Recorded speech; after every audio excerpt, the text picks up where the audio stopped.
Muito boa noite, meus irmãos, meus queridos amigos, companheiros de jornada. Estamos aqui unidos mais uma vez para estudar o Evangelho de Jesus e os seus ensinamentos. Em prontidão, junto ao Centro Espírita Antônio de Oliveira, que nos dá a oportunidade deste trabalho, que possamos juntos aqui fazer uma breve reflexão sobre o estudo de hoje e aproveitarmos o máximo em nossa vida. Sendo assim, vamos então fechando os nossos olhos para fazermos a nossa prece de início dos estudos, elevando o nosso pensamento ao Pai, com o nosso corpo mais relaxado, vamos vibrando a harmonia de paz e amor, nos unindo aos amigos da espiritualidade superior que neste momento se fazem presente entre nós, nos inspirando para a melhor compreensão dos ensinamentos da noite. Mestre, fica conosco neste instante, nos ampara, nos guia, nos conforta, nos consola, nos inspire, nos dê força, confiança, fé e esperança para enfrentarmos essa nossa existência de provas, de expiações, de muitas dificuldades, mas que sabemos que estando juntos podemos vencer a todas elas e chegar ao teu reino no retorno à nossa casa, com a consciência tranquila e totalmente preparado. Fique conosco por hoje e sempre, que assim seja, graças a Deus. Meus irmãos, então, hoje nós vamos fazer o estudo do livro Fonte Viva, do Psicografia do Francisco Cândido Xavier pelo Espírito de Emmanuel, e a reflexão de hoje é de número 125, que tem o título de Ricamente. Então vamos fazer uma leitura numa breve passagem do apóstolo Paulo, depois a reflexão de Emmanuel, e vamos ver nesses ensinamentos o que é que nós podemos aproveitar para nós de útil. Ricamente. A palavra do Cristo habite em vós ricamente. Paulo aos Colossenses, capítulo 3, versículo 16. Dizes confiar no poder do Cristo, mas se o dia aparece em cores contrárias à tua expectativa, demonstra deplorável indigência de fé na inconformação. Afirmas cultivar o amor que o Mestre nos legou.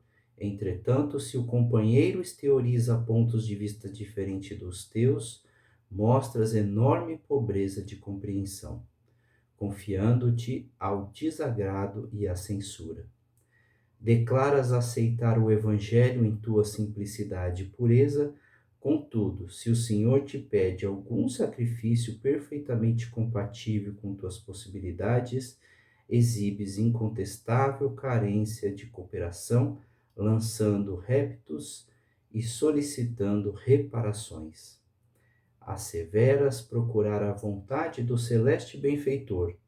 No entanto, se os teus caprichos não se encontram satisfeitos, mostras lastimável miséria de paciência e esperança, arrojando teus melhores pensamentos ao lamaçal do desencanto. Acenderemos, porém, a luz, permanecendo nas trevas. Daremos testemunho de obediência, exaltando a revolta? Ensinaremos a serenidade, inclinando-nos à desesperação? Proclamaremos a glória do amor, cultivando o ódio?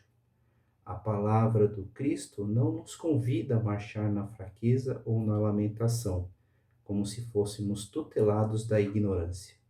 Segundo a conceituação iluminada de Paulo, boa nova deve irradiar-se de nossa vida, habitando a nossa alma ricamente. Meus irmãos, após a leitura, nós conseguimos nos reportar no tempo e voltar até a época de Paulo, quando ele está propagando o cristianismo, propagando as mensagens de Jesus de Nazaré, caminhando entre o povo, principalmente aqueles que não tinham conhecimento da doutrina, logo dos profetas, ele começa a pregar a mensagem do Cristo num sentido de explorar a consciência para a libertação daquelas almas escravizadas na ignorância. E hoje nós podemos fazer a analogia como essas almas ignorantes, no sentido de desconhecimento das leis divinas, ainda somos nós. Tanto é verdade isso que nós ainda dizemos que confiamos em Deus, dizemos que temos fé, dizemos que temos esperança. Mas nas primeiras horas do dia, quando nós passamos as nossas primeiras dificuldades, é muito comum nós encontrarmos irmãos e irmãs praguejando pelo trânsito, praguejando pelas dificuldades na condução, praguejando porque tem trabalho, praguejando porque não tem trabalho, reclamando de tudo e de todos, porque aqui está muito calor, porque aqui está muito frio, e qualquer situação que nós estejamos, podemos observar companheiros que reclamam das situações, mesmo assim se dizem crentes de Jesus, crentes em Deus e se dizem cheios de fé, de esperança e de confiança. Naquela época, também não era diferente, porque essas reclamações todas dizem respeito à alma humana, à condição do ser humano, que ainda na sua ignorância e desconhecimento das leis divinas, reclama por qualquer situação que lhe desagrada o mínimo a sua vida, né? O mínimo seu projeto, seu planejamento de dia ou a ideia que ele tenha do que seja ideal para si. E naquela época, Paulo também andava entre as pessoas e dizia: a palavra do Cristo habite em vós ricamente. Ou seja, não de uma forma frágil, não de uma forma pobre, não de uma forma escassa, essa palavra do Cristo que ecoa dentro de nós, como por exemplo, bem-aventurados os aflitos, bem-aventurados os que sofrem, porque serão consolados. Essas palavras do Cristo, felizes aqueles que são misericordiosos, porque deles Deus terá misericórdia. Felizes aqueles que amam, que perdoam, que se inspiram nessas mensagens e que vão em busca da justiça verdadeira, que é a justiça da alma, a justiça divina. Esses aí que são felizes, esses ensinamentos deveria constar dentro deles, habitar dentro deles de uma forma rica e não de uma forma escassa, muito simples. E essa escassez se revela, se mostra em cada situação que nós vemos reclamando sobre o que está acontecendo consigo. Acontece que Jesus, em toda a sua passagem da terra, ele não vem apenas como um ser milagroso que vai tirar de nós todas as nossas responsabilidades e que nós caminharemos livres. A mensagem e a passagem de Jesus é para que nós entendamos que somos capazes de fazer o que ele fazia e muito mais. Somos capazes de entender a Deus e as verdades divinas, somos capazes de ter a fé que ele tinha, somos capazes de realizar a cura que ele realizava, somos capazes de ajudar os nossos irmãos mais necessitados, tanto quanto ele nos ajudou a entender e compreender essa grande lição divina. Ele vem para trazer inspiração, para inflar dentro de nós a nossa própria força e não para tirar de nós o peso do caminho, porque é exatamente esse peso do caminho, é exatamente essas dificuldades que farão com que a gente consiga progredir e evoluir e avançar na nossa escala. O que Jesus queria de nós é que nós estivéssemos prontos para segui-lo, para conhecer os seus ensinamentos e para seguir junto com ele nessa jornada evolutiva, para que um dia estivéssemos aptos a propagar a sua mensagem e ajudar mais e mais pessoas. E como é que nós esperamos reverter dentro de nós essa condição? Como é que nós queremos e pretendemos e devemos fazer para mudar esse comportamento que a gente tem tido durante tantos e tantos anos e hoje se reflete em nós em forma de ansiedade, depressão, medo e angústia do que pode acontecer na vida. Ele simplesmente faz, agora aqui eu peço a ajuda de Emmanuel para dizer o seguinte: daremos testemunhos da obediência exaltando a revolta? Ensinaremos a serenidade inclinando-nos à desesperação? Proclamaremos a glória do amor cultivando o ódio? Então, o que Emmanuel está querendo dizer aqui? Como é que a gente pode dar testemunho da palavra do Cristo fazendo exatamente o inverso do que aquilo que ele nos prega, nos incentiva e nos motiva a fazer? Como é que nós podemos demonstrar para as pessoas que somos seres confiantes na palavra do Cristo se nós mesmos não usamos para conosco aquelas lições, aqueles ensinamentos? Todas as vezes que nós exteriorizamos a nossa revolta, o nosso desespero, o nosso ódio, nós justamente demonstramos que não temos dentro de nós em quantidade suficiente a crença, a verdade, a confiança e a fé na palavra de Jesus de Nazaré. Portanto, meus irmãos, o convite aqui nesta mensagem é muito simples. Que nós possamos, num primeiro momento, fazer uma reflexão profunda de que tipo de vida que nós queremos para nós, hoje e no futuro.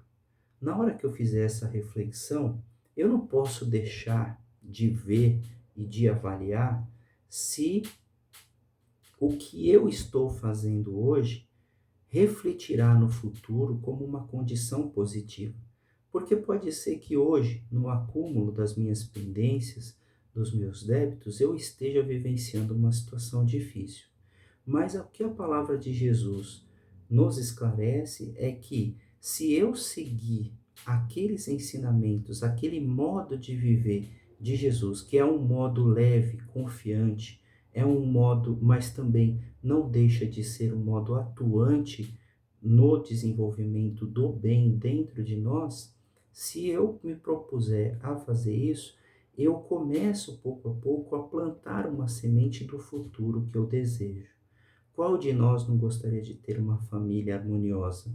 Qual de nós não gostaria de ter uma vida próspera e equilibrada? Qual de nós não gostaria de ter as oportunidades de saúde, as oportunidades de cuidados, as oportunidades de uma vida saudável, de uma vida equilibrada? Exatamente o que nós queremos. Nós desejamos, nós almejamos sermos felizes, sermos ricos, mas não o rico da riqueza material, mas o rico de todas as riquezas e da maior delas, que é a nossa fé e confiança na espiritualidade. Quanto mais rico nós vivenciarmos, quanto mais rico nós formos nesse sentido, as outras portas se abrirão para nós e as preocupações e dificuldades se tornarão pequenas diante da força que eu recebo para poder enfrentá-las. Sendo assim, nesse processo de reflexão interna, em que eu começo a mudar os meus comportamentos, logo no começo não é fácil para que a gente consiga obter sucesso. Não é fácil. Mas se eu for insistente e persistente nesse caminho, eu posso chegar no momento em que o meu ritmo vai ficando cada vez mais e mais suave. Uma outra lição que nós precisamos ter em nós é que esse processo de transformação, ele é uma escala, ele é uma escada, na verdade, que a gente vai subindo degrau a degrau. E eu gosto muito de fazer a analogia dessa escada, desse processo evolutivo, com os ensinamentos das bem-aventuranças de Jesus, do Sermão da Montanha. Então ele tem ali uma sequência de bem-aventuranças que ele nos propõe. A primeira delas, eu gosto de acompanhar pelo próprio Evangelho segundo o Espiritismo. A primeira delas é: bem-aventurados os pobres de espírito. Na concepção antiga, os pobres de espíritos eram as pessoas humildes que aceitavam mais facilmente as lições de Jesus. Mas que fique claro que a humildade aqui não diz respeito a abaixarmos a nossa cabeça para tudo e não refletirmos sobre nada. A humildade aqui significa aquela pessoa que sabe, que tem certeza de que não conhece tudo, de que tem muito ainda a aprender, que precisa crescer e evoluir muito, e que Jesus tem em sua mensagem uma importância muito profunda que precisa ser analisada com cuidado, com atenção e com muita dedicação. Vamos ser humildes para receber essa mensagem, supondo que seja uma grande verdade, se a gente desconfia a princípio. Então, quando ele fala bem-aventurados, ele fala felizes aqueles que são humildes. Na sequência, ele vai dizer felizes aqueles que têm puro coração. Melhor dizendo, bem-aventurados os que choram, porque serão consolados. Na sequência, ou seja, a partir do momento que eu tenho humildade para ver na minha vida que tem algo hoje que não está me trazendo prazer, que não está me trazendo paz, eu tenho que começar o processo de mudança dessas atitudes que eu tenho tido. E quando eu começo esse processo de mudança, o próximo passo na mensagem do Sermão da Montanha é: bem-aventurados aqueles que choram, bem-aventurados aqueles que sofrem, porque toda mudança de comportamento é dolorida. Quando eu me deparo com a situação que eu não estou feliz e preciso mudar, eu preciso me esforçar e esse esforço cansa, é desafiador, porém, Jesus esclarece: continue lutando, se esforçando para mudar o seu comportamento para o bem, para mudar o seu comportamento para esse evangelho, para ser mais pacífico, mais manso, mais equilibrado, para que você tenha realmente a consequência dessa mudança, que é a verdadeira felicidade e paz de espírito. Então, o próximo passo, a próxima bem-aventurança é: bem-aventurados os que sofrem. Então, bem-aventurados os pobres de espírito, bem-aventurados os que choram. A próxima mudança é: bem-aventurados os mansos, bem-aventurados os mansos e pacíficos. Por quê? Porque se eles tiverem calma e passividade, conseguirão passar pelos obstáculos com mais facilidade. O que significa ser manso e pacífico? É ter paciência, é esperar na confiança de que você está no caminho certo, já que você mudou o seu comportamento, de que essa situação ruim vai se reverter numa situação boa ao longo do tempo e ao longo da continuidade desse processo de mudança. Depois, bem-aventurados os que têm fome e sede de justiça, porque sem o senso de justiça nós não vamos muito longe, não vamos conseguir nos desenvolver. O próximo passo: bem-aventurados os misericordiosos. Eu preciso compreender que a misericórdia divina só virá quando eu aprender a também ter misericórdia dos meus irmãos que ainda erram, que ainda se equivocam. Não percamos isso no centro, esse processo contínuo de mudanças. Depois, sim, bem-aventurados os puros de coração, bem-aventurados os pacificadores, aqueles que lutam pela paz, aqueles que, diante de uma situação conflituosa, entram na discussão para poder apaziguar os ânimos, para poder fazer isso e sentir a verdadeira felicidade. E bem-aventurados aqueles que sofrerem injúrias pelo nome de Jesus. A partir do momento que a gente começa a mudar as nossas atitudes, normalmente nós somos muito criticados por aqueles que não gostam dessa mudança, porque nós passamos a ter uma vida próspera e feliz. Mas é exatamente essa injúria que vai ser o final, sacramentar a minha vitória perante o mundo. E assim como Paulo pôde dizer um dia: Eu venci o mundo, nós também vamos dizer: Eu venci o mundo. Por isso que, ricamente, dentro de nós, a mensagem do Cristo tem que ser abundante. Abundante para que qualquer situação, eu me lembre dos seus ensinamentos, eu me lembre do que Jesus faria para poder sair daquela situação e melhorar a sua vida. E assim eu desejo que todos que estão nos escutando hoje possam receber essa mensagem e transformar os seus sentimentos, seus pensamentos. Muita paz a todos. E nesta hora, nós vamos voltando a nossa oração em vibração por todos aqueles que necessitam, principalmente aqueles que estão nos hospitais em busca de cura para o seu sofrimento.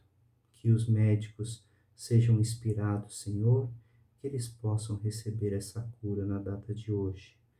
Vibremos por todos aqueles que sofrem nas ruas, que estão desamparados, que estão sozinhos, que estão com frio, com fome, com sede, que eles possam ser satisfeitos em todas as suas necessidades e que almas caridosas que estão hoje nas ruas possam ser levados aos lugares que mais necessitam e auxiliem esses nossos irmãos.